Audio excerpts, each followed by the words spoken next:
कदम सोए मरकद नजर सोए दुनिया, कदम सोए मरकद नजर सोए दुनिया, किधर जा रहा है किधर देखता है, किधर जा रहा है किधर देखता है। তোমার পাও যুগল তো চলছে কবরের দিকে, তুমি একটা একটা করে কদম দিয়ে তুমি যাচ্ছ কবরের দিকে।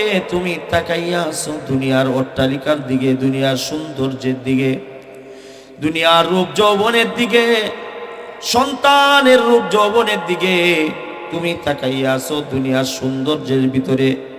এইভাবে তাকাইতে তাকাইতে আল্লাহ তাআলা বলেন আলহাকুমুত তাকাসুর হাত্তা জুরতুমুল মাকাবির। তুমি এইভাবে তাকাইতে থাকতে থাকতে দুনিয়ার মোহ থাকতে থাকতে একদিন কবরের ভিতরে চলে যাইবা, তোমার খবর থাকবে না। কবি বলেন হায়াতুকা আন নাফসিন তুআদ্দু কুল্লাহা মাযা নাফসুম মিনহা ইন তাকাসাদ জুযআ। তোমার হায়াতে জিন্দেগানি হইল কয়েকটা শ্বাস প্রশ্বাসের নিঃশ্বাস, কয়েকটা শ্বাস প্রশ্বাসের সমষ্টির নাম হইল তোমার হায়াত। তুমি আর জীবন থেকে যখন একটা শ্বাস ছাড়লা, জীবনের কিছুটা অংশ তোমার জীবন থেকে চলে গেল, আরেকটা শ্বাস ছাড়লা আরেকটু জীবন চলে গেল। এইভাবে শ্বাস ছাড়তে ছাড়তে এক সময় যখন ওই বাতাস আর ডুববে না, তার নাম হয়ে যাবে মৃত্যু। ও মুসলমান, খবর নাই খবর নাই, যত সময় ব্যয় করতেছি তত আমার জীবন থেকে সময় চলে যাচ্ছে। একদিন এমন আসবে মাইকের ভিতরে এলান হয়ে যাবে অমুক দুনিয়াতে নাই, দুনিয়াতে নাই। কথা বলেন ঠিক নাকি? খ্বাব কি তাবির হ্যায় जिंदगी का किराए का घर है, एक न एक दिन बदलना पड़ेगा। इतना माजूर हो जाएगा तू, इतना मजबूर हो जाएगा तू, ये जो मखमल का चूड़ा है तेरा, एक कफन में बदलना पड़ेगा। सुबहानक ला इल्म लना इल्ला मा अल्लमतना इन्नका अंतल अलीमुल हकीम। বক্সের আওয়াজটা একটু ক্লিয়ার করুন, জানা কেমন জানি একটু অস্পষ্ট অস্পষ্ট লাগে। আলহামদুলিল্লাহ, জান্নাতুল বানাত মহিলা মাদ্রাসা কর্তৃক আয়োজিত আজকের এই সভার সম্মানিত সভাপতি মুআজ্জাজ মুকাররম জাতির শ্রেষ্ঠ সন্তান হযরত উলামায়ে কেরাম, সম্মুখপানে উপবিষ্ট আল্লাহ তাআলার জাকিরিন শাকিরিন মুরব্বিয়ান আওয়াম, পর্দার আড়ালে সম্মানিত মা ও বোনেরা, মহান আল্লাহ তাআলার দরবারে লাখো কোটি শুকরিয়া যে আল্লাহ সুবহানাহু ওয়া তাআলা আমাদের হায়াতগুলিকে বৃদ্ধি করিয়া আজকের এই সময় পর্যন্ত সুস্থ সবল রেখে আল্লাহ তাআলার জান্নাতি বাগানে কিছু সময় কথা বলা এবং শোনার তৌফিক দান করতেছেন। এই জন্য সকলেই কালিমাতুর শুকর আদায় করে নিচ্ছি আলহামদুলিল্লাহ। আর একটু আওয়াজ দেয়া বলি আলহামদুলিল্লাহ। সম্মানিত উপস্থিতি, আপনারা সকাল থেকেই বিভিন্ন উলামায়ে কেরামের জবান থেকে তত্ত্ব সমৃদ্ধ আলোচনা শুনতেছিলেন। মাহফিলের এই পর্যায়ে আমার মতো অদমকে আপনাদের সম্মুখে হাজির করে দিয়েছেন। আমি মহান আল্লাহ তাআলার উপর পূর্ণ ভরসা রেখে আমার তেলাওয়াতকৃত আয়াত এবং হাদিসকে সামনে রেখে অতি অল্প সময় কিছু কথা বলবো। আপনারা দোয়া করতে থাকেন আল্লাহ তাআলা আজকের প্রয়োজনে অতীব জরুরি কিছু কথা বলার সুযোগ দান করেন। সকলেই বলি আমিন। সম্মানিত উপস্থিতি, আপনারা যারা আছেন চলে যাবেন এরকম কেউ আছেন না থাকবেন শেষ পর্যন্ত? থাকবেন ইনশাআল্লাহ? একটু হাত তুলে দেখায়, কেউ যাইবেন না। অতি অল্প মানুষ, অল্প হোক, একজনও হোক, যদি নসিহতমূলক কথা শুনে, একজনও যদি কথা শুনে আমল করে, তাই যথেষ্ট। সবার শোনার দরকার নাই। কথা বলেন ঠিক কিনা? দুইজন একজন হইলেও যথেষ্ট। নসিহত গ্রহণ করার জন্য দুই একজনই যথেষ্ট, এর থেকে বেশি কিছু দরকার নাই। অল্প মানুষের জন্য মন খারাপের কিছু নাই। আল্লাহ তাআলা যাদেরকে কবুল করছেন, যাদেরকে পছন্দ করছেন, তাদেরকে এই শীতের রাত্র বসার মতো তৌফিক দান করছেন। তারাই আল্লাহ তাআলার কাছে প্রিয় মাহবুব বান্দা, তাদেরকে আল্লাহ তাআলা ভালোবাসেন, তার জন্যই শীতের রাত্র বসায় রাখছেন। কথা বলেন ঠিক নাকি? আমি কালামে পাক থেকে সূরা বনি ইসরাইলের একটি আয়াত তেলাওয়াত করেছি। ওই আয়াতের ভিতরে আল্লাহ তাআলা নামাজের কথা বর্ণনা করছেন। আমি আজকে আপনাদের সম্মুখে নামাজ সম্পর্কে কিছু কথা বলবো। শুনতে রাজি আছেন তো ইনশাআল্লাহ? আল্লাহ সুবহানাহু ওয়া তাআলা আমাদেরকে পাঠাইছেন এই পৃথিবীতে একটা মাকাসিদ নিয়ে। কথা বলেন ঠিক নাকি? কিসের জন্য পাঠাইছেন? আল্লাহর গোলামি করার জন্য। আমার আগে যিনি বয়ান করছেন উনি বলে গেছেন, ওমা খালাকতুল জিন্না ওয়াল ইনসা ইল্লা লিয়াবুদুন। আল্লাহ সুবহানাহু ওয়া তাআলা আমাদেরকে পাঠাইছেন আল্লাহর গোলামি করার জন্য। আল্লাহ তাআলার গোলামি সব থেকে সুন্দর এবং পদ্ধতি সবচেয়ে উত্তম। এর থেকে ভালো গোলামি, এর থেকে ভালো পদ্ধতি আর নাই, একমাত্র নামাজ ব্যতীত। আল্লাহ তাআলার পরিপূর্ণ গোলামি আছে ওই নামাজের ভিতরে। কথা বলেন ঠিক কিনা? নামাজের ভিতরে সব ধরনের গোলামি পাওয়া যায়। আল্লাহর বান্দা আমরা, এটা নামাজের ভিতরে একমাত্র প্রকাশ হয়, অন্য কোনো ক্ষেত্রে প্রকাশ হয় না। তো এই জন্য নামাজ হইল বান্দার জন্য অপরিহার্য একটা আমল।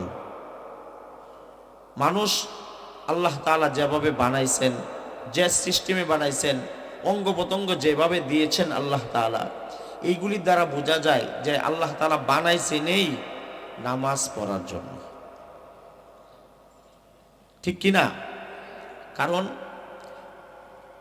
আমি যেভাবে সেজদা দিই, মানুষ যেভাবে সেজদা দিতে পারে, অন্য কেউ এইভাবে সেজদা দিতে পারে না। এইভাবে সেজদা দিতে পারে না, এইভাবে রুকু করতে পারে না, অন্য কোনো মাখলুক নাই। এই জন্য আল্লাহ তাআলা আমাদেরকে গোলামি করার জন্য পাঠাইছেন। আর সমস্ত মাখলুক আমাদের গোলামি করবে। সমস্ত মাখলুক ইনসানের গোলামি করে, কোনো না কোনোভাবে তাদের গোলামি করে, তাদের খেদমত করে, ইনসানের খেদমত করে। কথা বলেন ঠিক কি নাকি? এই জন্য আমাদেরকে কি করতে হবে? আল্লাহর গোলামি করতে হবে। কি করতে হবে? আল্লাহর গোলামি করতে হবে। আল্লাহ সুবহানাহু ওয়া তাআলা কালামে পাকের প্রায় ৮২ জায়গা, ৮০ জায়গার ভিতরে নামাজের কথা বর্ণনা করছেন। কত জায়গা? ৮০ থেকে ৮২ জায়গার ভিতরে নামাজের কথা বলছেন। একবার বলাই তো যথেষ্ট ছিল। আল্লাহ এতবার কেন বললেন? কেন বললেন? এত গুরুত্ব বোঝানোর জন্য, যেটা অনেক দামি একটা আমল।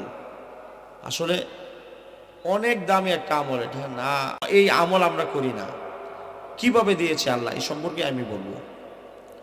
আমাদের সময় আস্তে আস্তে চলে যাচ্ছে। এক সময় আমরা এই পৃথিবীতে থাকবো না। এমন একটা সময় আসবে যখন আমরা সেজদা দিতে পারবো না, শরীরে তাকত থাকবে না। আসবে কি না? সময় যাচ্ছে না বাড়তেছে? বলেন, সময় আমাদের ফুরাইতেছে না বাড়তেছে? হুজুরের মৃত্যুর কথা আলোচনা করে গেছেন। সময় আস্তে আস্তে আমাদের সংকীর্ণ হচ্ছে। যত সময় যাবে তত সংকীর্ণ হবে, বাড়বে না। কবি বলেন, কদম সোয়ে মারকাদ নজর সোয়ে দুনিয়া, कदम सोए मरकद नजर सोए दुनिया, किधर जा रहा है किधर देखता है, किधर जा रहा है किधर देखता है। तुम्हार पाँव जुगल तो चलছে কবরের দিকে, তুমি একটা একটা করে কদম দিয়ে তুমি যাচ্ছ কবরের দিকে।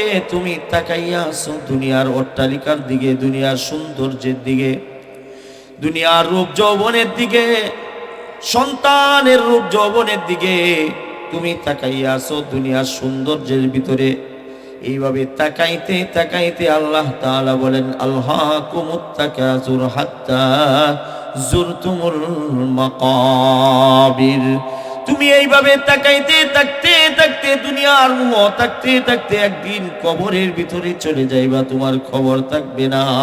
কবি বলেন হায়াতুকা আন নাফসিন তুআদ্দু কুল্লাহা মাযা নাফসুম মিনহা ইন তাকাসাদ জুযআ।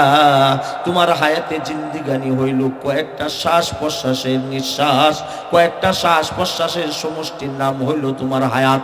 তুমি আর জীবন থেকে যখন একটা শ্বাস ছাড়লা, জীবনের কিছুটা অংশ তোমার জীবন থেকে চলে গেল, আরেকটা শ্বাস ছাড়লা, আরেকটু জীবন চলে গেল। এইভাবে শ্বাস ছাড়তে ছাড়তে এক সময় যখন ওই বাতাস আর ডুববে না, তার নাম হয়ে যাবে মৃত্যু। ও মুসলমান, খবর নাই, খবর নাই। যত সময় ব্যয় করতেছি তত আমার জীবন থেকে সময় চলে যাচ্ছে। একদিন এমন আসবে মাইকের ভিতরে এলান হয়ে যাবে অমুক দুনিয়াতে নাই, দুনিয়াতে নাই। কথা বলেন ঠিক নাকি? এই জন্য দুনিয়াতে যতদিন আছি, যত সময় আপনি আমার আছে, ও মুসলমান, সময়টা কাজে লাগান, সময়টাকে কাজে লাগান, সময়টাকে আল্লাহর গোলামির মধ্যে কাটান। আর এই গোলামির সুন্দর ব্যবস্থা হইল নামাজ। জুড়ে বলি আল্লাহু আকবার। আল্লাহ সুবহানাহু ওয়া তাআলা বলেন কুরআনে পাকের ভিতরে, বলেন আল্লাহ তাআলা ৮২ জায়গার ভিতরে কোরআনে পাকের ভিতরে নামাজের কথা বর্ণনা করছেন। ওই নামাজের কথা ৮২ জায়গার ভিতরে আল্লাহ তাআলা বিভিন্নভাবে বুঝাইয়া দিয়েছেন। আর বিভিন্ন আয়াতে বিভিন্ন রূপে কোরআনের ভিতরে নামাজের কথা বর্ণনা করছেন। আর এই আয়াতগুলি যারা মানে নাই তারাই যাবে জাহান্নামের ভিতরে। জোরে বলি নাউজুবিল্লাহ। এই জন্য নামাজের ইহতিমাম করতে হবে। কি করতে হবে? নামাজের ইহতিমাম করতে হবে। নামাজের যদি ইহতিমাম না করি তাহলে জাহান্নামে চলে যাইতে হবে। নামাজের ইহতিমাম করতে হবে মুসলমান, কথা বলেন ঠিক নাকি? যদি নামাজের ইহতিমাম আপনি আমি করি তাহলে জান্নাতে যাইতে পারবো। আর যদি নামাজের ইহতিমাম না করি তাহলে জাহান্নামে যাইতে হবে। আল্লাহ তাআলা বলেন ওয়ালাকাদ যারানা লিজাহান্নামা কাসীরাম মিনাল জিন্নি ওয়াল ইনস লাহুম কুলুবুল লা ইয়াফকাহুনা বিহা ওয়া লাহুম আ'য়ুনুল লা ইউবসিরুনা বিহা ওয়া লাহুম আযানুল লা ইয়াসমাউনা বিহা উলাইকা কাল আনআমি বাল হুম আযাল উলাইকা হুমুল গাফিলুন। আল্লাহ তাআলা বলেন জিন এবং মানুষ জাতির ভিতরে বিরাট একটা দল জাহান্নামের ভিতরে চলে যাবে। জাহান্নামে যাওয়ার কারণ কি জানেন নাকি? আল্লাহ তাআলা বলেন ১ নম্বর কারণ হইল তাকে আমি একটা সুন্দর অন্তর দিয়েছিলাম, কলব দিয়েছিলাম। ওই কলব দ্বারা সে ভালো কিছু চিন্তা করে নাই, ওই কলব দ্বারা সুন্দর কিছু চিন্তা করে নাই, ওই কলব দ্বারা সে নামাজের চিন্তা করে নাই, ওই কলব দ্বারা সে ভালো কাজের কখনো কল্পনা করে নাই। এই জন্য সে জাহান্নামে চলে যাবে। আল্লাহ তাআলা বলেন তাকে আমি 2টা চক্ষু দান করেছিলাম, 2টা চক্ষু দিয়েছিলাম। এই চক্ষু কখনো চার্জে লাগাইতে হয় নাই, ব্যাটারি ফিউজ হয় নাই। ওই চক্ষু দ্বারা সে ভালো কিছু চিন্তা করে নাই, ওই চক্ষু দ্বারা ভালো কিছু সে দেখে নাই, ভালো কিছু সে কখনো দেখে নাই, কোরআন তেলাওয়াত করে নাই, সে হাদিস পড়ে নাই। আল্লাহ তাআলা বলেন ভালো কিছু না দেখার কারণে সে জাহান্নামে চলে যাবে। তাকে 2টা কর্ণ দান করেছিলাম। ও মুসলমান, 2টা কান আছে না নাই? 2টা কান আছে না নাই? 2টা কান আল্লাহ তাআলা দিয়েছিলেন। ওই 2টা কান দ্বারা আল্লাহ তাআলা বলেন ভালো কিছু শুনে নাই, সে সব সময় গান বাজনা শুনেছে, এই জন্য সে জাহান্নামে চলে যাবে। আল্লাহ তাআলা বলেন উলাইকা কাল আনআমি বাল হুম আযাল উলাইকা হুমুল গাফিলুন। 3টা বিশেষ অঙ্গ দান করলাম, ওই 3টা অঙ্গ সে ভালো কাজে লাগাই নাই। ওই ব্যক্তি হলো চতুষ্পদ জন্তু, বরং তার থেকেও বেশি নিকৃষ্ট।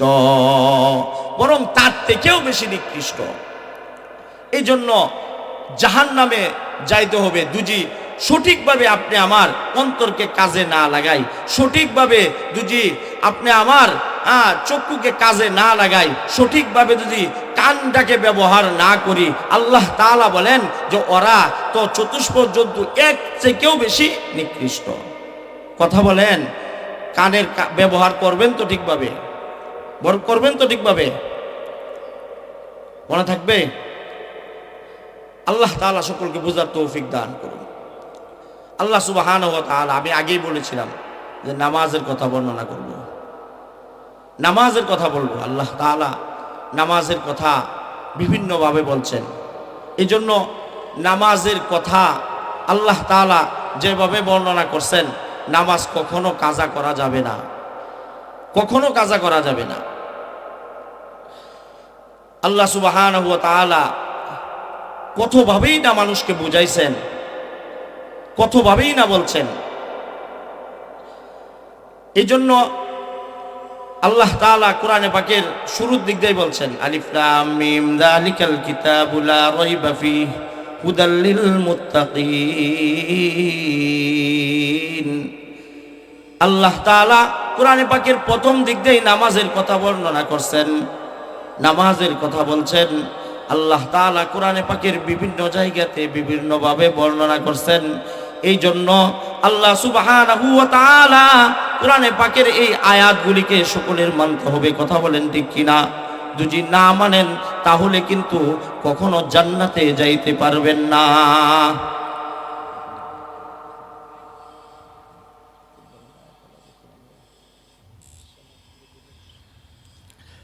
আল্লাহ তাআলা বলেন, আকিমিস সালাতা লিদুলুকিশ শামসি ইলা গাসাকিল লাইলি ওয়া কুরআনাল ফাজর ইন্না কুরআনাল ফাজরি কানা মাশহুদা।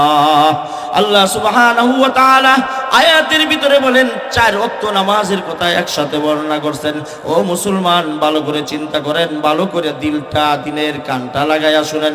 আল্লাহ তাআলা বললেন, আকিমিস সালাতা লিদুলুকিশ শামস ইলা গাসাকিল লাইলি ওয়া কুরআনাল ফাজর ইন্না কুরআনাল ফাজরি কানা মাশহুদা। আল্লাহ তাআলা বললেন যে তোমরা নবীজিকে বললেন, ও নবীজি, আপনি আপনার অনুসারীদেরকে নিয়ে নামাজ কায়েম করেন, নামাজ পড়েন। কখন নামাজ পড়বেন? সূর্য যখন হেলে যায় তখন থেকে শুরু করিয়া যখন রাত্র অন্ধকার হয়ে যায় তখন পর্যন্ত নামাজ পড়েন। জোরে বলি সুবহানাল্লাহ। ও মুসলমান, কয় ওয়াক্ত নামাজ? 1 নম্বর হলো জোহরের নামাজ। সূর্য যখন হেলে যায় আমরা কি নামাজ পড়ি? জোহরের নামাজ পড়ি। জোহরের নামাজের পরে কোন নামাজ পড়ি? ওই মেয়েরা একটু আওয়াজ দিয়ে বলেন। আসরের নামাজ। আসরের নামাজের পরে কোন নামাজ পড়ি? মাগরিবের নামাজ। মাগরিবের পরে কোন নামাজ পড়ি? এশারের নামাজ কখন পড়ি? যখন সূর্য থাকে না, সূর্য পুরাপুরি অস্ত যাওয়ার পরে, অন্ধকার হয়ে যাওয়ার পরে নামাজ পড়ি। কথা বলেন ঠিক কিনা? আল্লাহ তাআলা 4 নামাজের কথা একসাথে বললেন, আকিমিস সালাতা লিদুলুকিশ শামস ইলা গাসাকিল লাইলি ওয়া কুরআনাল ফাজর ইন্না কুরআনাল ফাজরি কানা মাশহুদা। 4টা নামাজের কথা একসাথে বর্ণনা করছেন। বিভিন্ন জায়গাতে দেখবেন বন্ডদেরকে বলে নামাজের কথা কোরআনে কারিমের ভিতরে নাই, 5 ওয়াক্ত নামাজের কথা কোরআনে কারিমের ভিতরে নাই। আল্লাহ তাআলা এই আয়াতের ভিতরে 5 ওয়াক্ত নামাজের কথা বলছেন। বলছি তো 4 ওয়াক্ত নামাজের কথা, আরেক ওয়াক্ত নামাজ গেল কই? ইন্না কুরআনাল ফাজরি কানা মাশহুদা। আল্লাহ তাআলা বিশেষভাবে ফজরের নামাজের কথা উল্লেখ করেছেন। জোরে বলি সুবহানাল্লাহ। বিশেষ করে ফজরের নামাজের কথা উল্লেখ করছেন। কারণ কি? এই ফজরের নামাজটা কুরআন দিয়া মুরায়া বলছেন। কুরআন দিয়া মুরানো হলো কি? ফজরের নামাজ। এই জন্য ফজরের নামাজটা বললেন না, ফজরের নামাজ বলেন নাই, কুরআনাল ফাজর বললেন। যে কুরআন যেহেতু বেশি তেলাওয়াত হয় ফজরের নামাজের ভিতরে, ইমাম সাহেবরা লম্বা কোরআনের আয়াত পড়ে লম্বা তেলাওয়াত হয়, এই জন্য বললেন যে আয়াতটা যেহেতু লম্বা পড়ে এই জন্য কোরআন দিয়ে প্যাকেজ করে দিয়েছেন ফজরের নামাজ। বিশেষ করে মুহাম্মদ সাল্লাল্লাহু আলাইহি ওয়াসাল্লাম আপনার অনুসারীদেরকে নিয়ে ফজরের নামাজ বিশেষভাবে কি করেন, আদায় করেন। জোরে বলি সুবহানাল্লাহ। মুসলমান ভাইরা আমার, নামাজ আমরা যেভাবে দেখতেছি আসলে স্বাভাবিকভাবে নামাজ আমরা পাই নাই। যেভাবে আসার কথা ছিল, যেভাবে আমরা কোরআন পেয়েছি, যেভাবে আমরা যাকাত পেয়েছি, যেভাবে রমজানের রোজা পেয়েছি, রমজানের রোজা যেভাবে পেয়েছি, এইভাবে কিন্তু নামাজ পাই নাই। ও মুসলমান, নামাজ কেমনে পাইছি? আমাদের নবী মুহাম্মদুর রাসূলুল্লাহ সাল্লাল্লাহু আলাইহি ওয়াসাল্লাম 4টা কষ্ট করার পরে আল্লাহ তাআলা এই নামাজকে হাদিয়া দিয়েছিলেন। জোরে বলি সুবহানাল্লাহ। নবীজি সাল্লাল্লাহু আলাইহি ওয়াসাল্লামের 4টা কষ্ট। মুসলমান কয়টা কষ্ট? 4টা কষ্ট করেছিলেন। 4টা কষ্ট। 1 নম্বর, নবীজি সাল্লাল্লাহু আলাইহি ওয়াসাল্লাম 3 বছর পর্যন্ত গৃহবন্দী ছিলেন। কথা বলেন ঠিক নাকি? চিয়াবে আবু তালেবের ভিতরে নবীজি সাল্লাল্লাহু আলাইহি ওয়াসাল্লাম 3 বছর পর্যন্ত বন্দী ছিলেন। আমরা কিতাবের মধ্যে পড়ে দেখেছি, ওই সময় সাহাবাই কেরাম বর্ণনা করছেন। সাহাবাই কেরাম বলেন ওই সময় নবীজি সাল্লাল্লাহু আলাইহি ওয়াসাল্লাম বন্দী অবস্থায় সমস্ত কাফের মুশরিকরা সব ধরনের লেনদেন বন্ধ করে দিয়েছিল। ব্যবসা বাণিজ্য বন্ধ, খাবার দাবার বন্ধ, সব কিছু বন্ধ ছিল। মুসলমান, নবীজি সাল্লাল্লাহু আলাইহি ওয়াসাল্লাম শিয়াবে আবু তালেবের ভিতরে খাবার ছিল না, খাবারের অভাব ছিল। সাহাবাই কেরাম বলেন খাবারের যন্ত্রণার কারণে, ক্ষুধার যন্ত্রণার কারণে ওই সাহাবাই কেরাম বলেন আমরা গাছের পাতা চিবায়া চিবায়া খেয়েছি। ক্ষুধার যন্ত্রণার কারণে উটের চামড়াগুলি পুরাইয়া ফাঁকি বানাইয়া ওই সময় আমরা রুটি বানাইয়া খাইছি। আর সাহাবাই কেরাম বলেন কি ধরনের কষ্ট করেছে। মায়ের স্তনের ভিতরে দুধ ছিল না, ছোটো ছোটো শিশু বাচ্চারা কান্না করতো, চিৎকার করতো, আর ওই মুশরিকরা পাশে বৈশা বৈশা ওইগুলি শুনতো, আর আল্লাহ তাআলার আরশ ওই সময় কেঁপে উঠতো।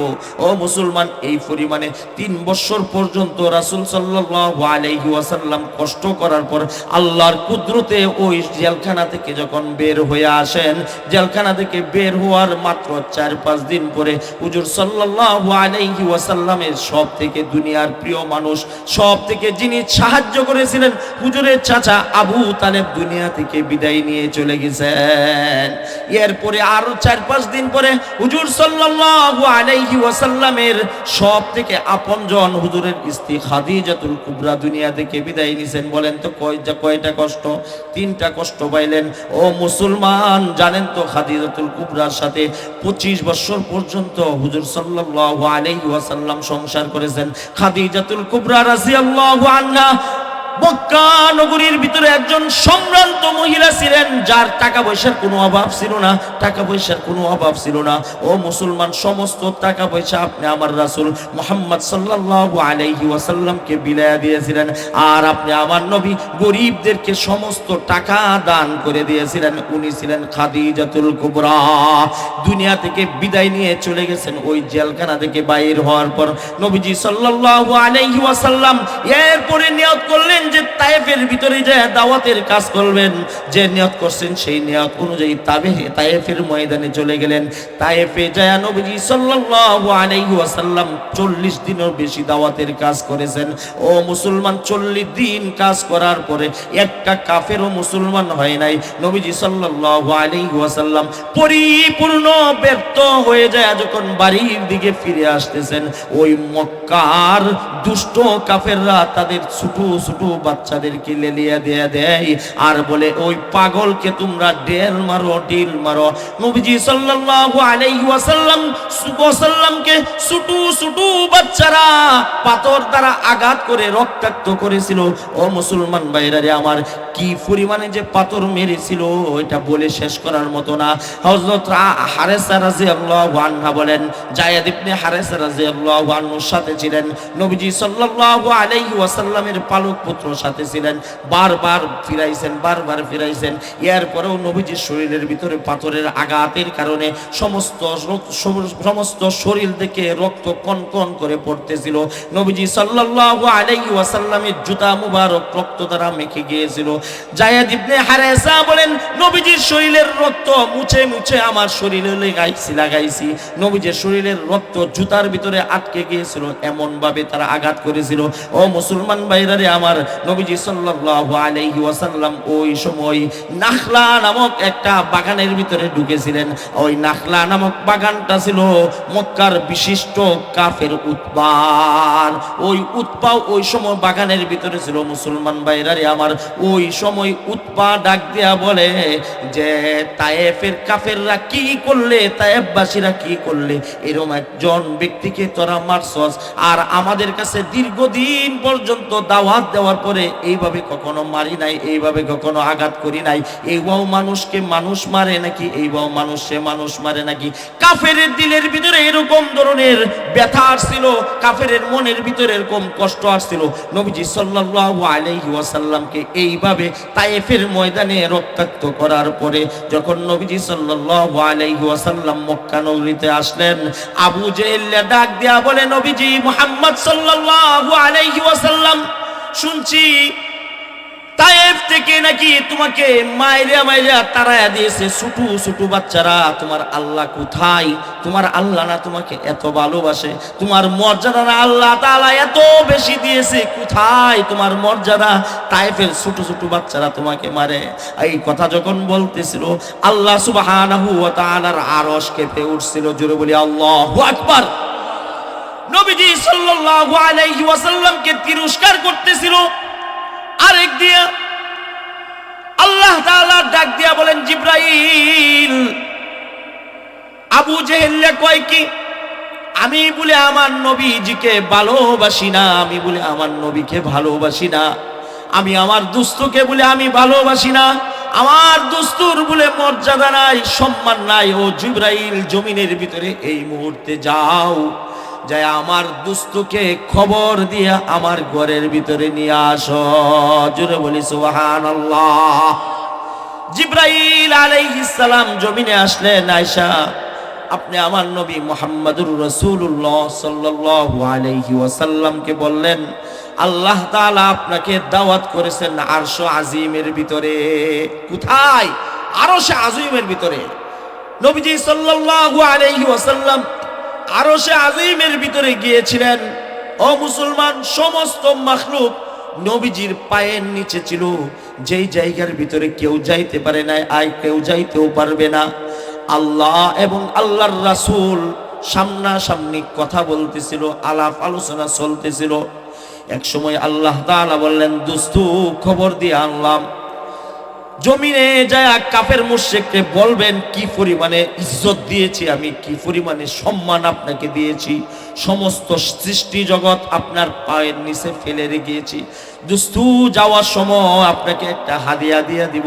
আপনি জমিনে যাওয়ার পরে আমি দিব নামাজ, আপনি যাওয়ার পরে আপনাকে আমি দিব রমজানের রোজা, আপনি যাওয়ার পরে আপনাকে আমি দেব কোরআনের আয়াতগুলি, আপনি যাওয়ার পরে দান সদকা পাইবেন।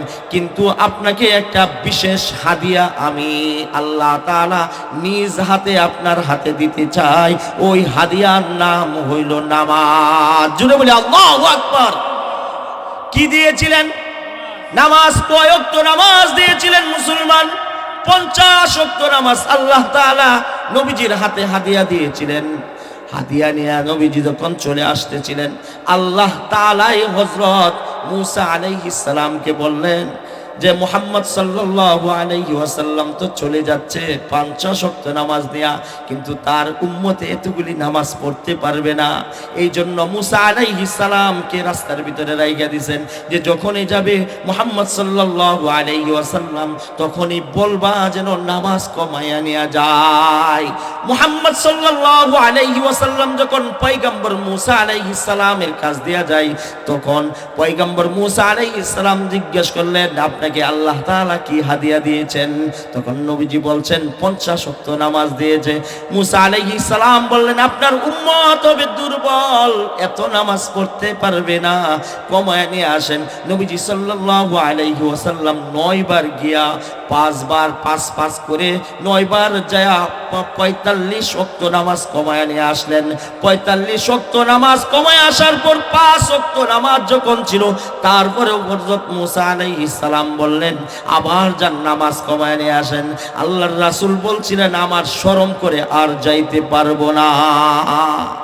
50 ওয়াক্ত নামাজ কমায় দিয়া 5 ওয়াক্ত নামাজ দিয়া যখন আসতেছেন, আল্লাহ তাআলা ঘোষণা দিলেন, ও দুস্তু, আপনার উম্মত যখন 50 ওয়াক্ত নামাজ না 5 ওয়াক্ত নামাজ পড়বে, আমি আল্লাহ রব্বুল আলামিন 5 ওয়াক্ত নামাজের বিনিময়ে তাকে 50 ওয়াক্ত নামাজের সওয়াব দান করে দিব। জোরে বলি সুবহানাল্লাহ।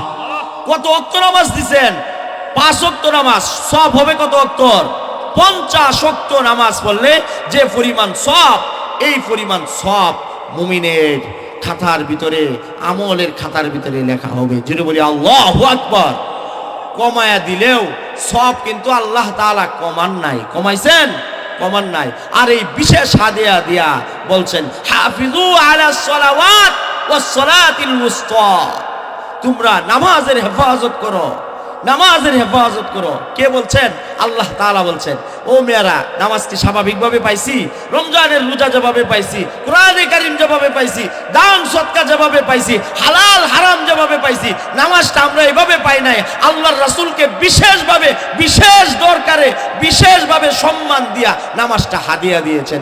আর এই মুসলমান নামাজ পাওয়ার পরে সব ভুলে গেছে, নামাজের ইহতেমাম করে না। কথা বলেন ঠিক কিনা? এই জন্য কি করতে হবে? নামাজের ইহতেমাম করতে হবে, নামাজের হেফাজত করতে হবে। কারণ নামাজের সাধারণ ইবাদত না, এটা বিশেষ একটা ইবাদত। বান্দার সাথে মালিকের সম্পর্ক হয়। ওয়াসজুদু ওয়াকতারিব, যখন কেউ সেজদা করে, বান্দা আর আল্লাহর ভিতরে কোনো পর্দা থাকে না, সরাসরি বান্দা কথা বলে আল্লাহর সাথে। সূরা ফাতিহা বলে তো বান্দা কথা বলে কার সাথে? আল্লাহর সাথে কথা বলে। বান্দার সাথে আল্লাহর কথাবার্তা চলতে থাকে, মেরাজ চলতে থাকে, নামাজের ভিতরে দাঁড়ায় যায়, আল্লাহর সাথে আলাপ চলতে থাকে, কথাবার্তা চলতে থাকে। এই জন্য নামাজ হলো বিশেষ ইবাদত। আমি পড়তেছিলাম, আকিমিস সালাতা লিদুলুকিশ শামসি ইলা গাসাকিল লাইলি ওয়া কুরআনাল ফাজর ইন্না কুরআনাল ফাজরি কানা মাশহুদা। আল্লাহ তাআলা বলেন, 4 ওয়াক্ত নামাজ একসাথে দিলাম, আর বিশেষ করে ফজরের নামাজ একটু ভিন্নভাবে দিয়েছেন আল্লাহ তাআলা। এরপরে বললেন, ইন্না কুরআনাল ফাজরি কানা মাশহুদা, নিশ্চয় ফজরের নামাজ হলো সমবেত হওয়ার সময়। যদি বলি আল্লাহু আকবার। ফজরের সময় সমবেত হওয়ার সময়। বুঝবেন কেন বলছে আল্লাহ তাআলা? এই কুল কায়নাত, আল্লাহ তাআলার এই জমিন, আসমান জমিন যা কিছু আছে, সব কিছুর রাজত্ব কে করেন? বলেন তো কে করেন? আল্লাহ তাআলা। আল্লাহ তাআলার বিশেষ একটা বাহিনী আছে, ওই বাহিনীর নাম কি? ফেরেশতা। ওই বাহিনীর নাম কি? ফেরেশতা। কোটি কোটি ফেরেশতা আপনি আমার পাশে বসে আছে, তারা আপনি আমার খেদমত করতেছে, নিরাপত্তা দিতেছে। মানুষ তো একটা মুহূর্ত চলতে পারবে না যদি ফেরেশতারা নিরাপত্তা না দেয়। এই পৃথিবীর ভিতরে চলার মতো উপযোগী না, কিন্তু ফেরেশতারা আপনি আপনার আগে দিয়ে যায় ফেরেশতা রাস্তা পরিষ্কার করে দেয়, ফেরেশতা যায় রাস্তা পরিষ্কার করে দেয়, নিরাপদ বানায় দেয়। দেখবেন অনেক সময় বাস অ্যাক্সিডেন্ট হয়েছে, কথা ছিল লোকটা মারা যাওয়ার, কিন্তু মরে না কে? ফেরেশতা তার নিরাপত্তা দান করছে। আরো আশ্চর্যের বিষয়, রাত্রেবেলা যখন মানুষ ঘুমায়া যায়, ঘুমানোটা হলো অর্ধেক মৃত্যু। কথা বলেন ঠিক কিনা? ওই অর্ধেক মৃত্যু, একজন ব্যক্তি শুয়ে আছে, সে ঘুমান্ত অবস্থায় আছে, রাত্রেবেলা সে এপাশ উপাস করে কেমনেতে? গোট দেয় না মানুষে? এ পিঠ থেকে ওই পিঠে কেমনে গোট দেয়? ঘুমের ভিতরে সম্ভব? সে তো ঘুমায় রয়েছে, তার তো কোনো হুঁশ নাই, কেমনে দেয়? দেয় তো আল্লাহ সুবহানাহু ওয়া তাআলার ফেরেশতারা ওই বান্দাকে এপাশ ওপাশ করে দেয়। কিভাবে করে দেয়? আল্লাহ সুবহানাহু ওয়া তাআলা এই বান্দাকে ফেরেশতারা রাত্রিবেলা নিরাপত্তা দান করে, তখন এই দিক থেকে এই দিকে ঘুরাইয়া দেয়, ওই দিক থেকে ওই দিকে ঘুরাইয়া দেয়। কোটি কোটি আল্লাহর ফেরেশতা আছে যারা রাত্রবেলা আপনি আমাকে নিরাপত্তা দান করে। ওই ফেরেশতারা সকালবেলা যখন আজান হয়ে যায়, মুয়াজ্জিন বলে আল্লাহু আকবার, আল্লাহু আকবার, আসসালাতু খায়রুম মিনান নাওম। ওই ফেরেশতারা যখন এই আওয়াজ শুনে, তখন রাত্রে যারা ডিউটি করে ওই ফেরেশতারা মসজিদে চলে যায়। জুড়ে বলি সুবহানাল্লাহ। আবার দিনের বেলার ফেরেশতারা যখন তাদের ডিউটি শুরু করবে, তখন ওই ফেরেশতা তখন ডিউটি শুরু করার আগে তারা মসজিদে প্রবেশ করে। এই জন্য আল্লাহ তাআলা বললেন ইন্না কুরআনাল ফাজরি কানা মাশহুদা। ফজরের সময় সমবেত হওয়ার সময় দুই বাহিনী একসাথে হয়, দুই দল ফেরেশতা একসাথে হয়, আর জমিনের যারা ফজরের মুসল্লি তারা একসাথে হয়। জুড়ে বলি আল্লাহু আকবার। এজন্য ফজরের সময়টা খুব দামি সময়। এই সময়টা আপনারা কাজে লাগান। ফজরের নামাজ কেউ কাজা করবেন না। যদি কাজা করেন আল্লাহ তাআলা লানত, ফেরেশতারা লানত করে, সমস্ত মাখলুকাত তার উপর লানত করে। ইনশাআল্লাহ মনে থাকবে তো? হুজুর চলে আসছেন, আমি যতটুকু কথা বললাম অতটুকু কথার উপর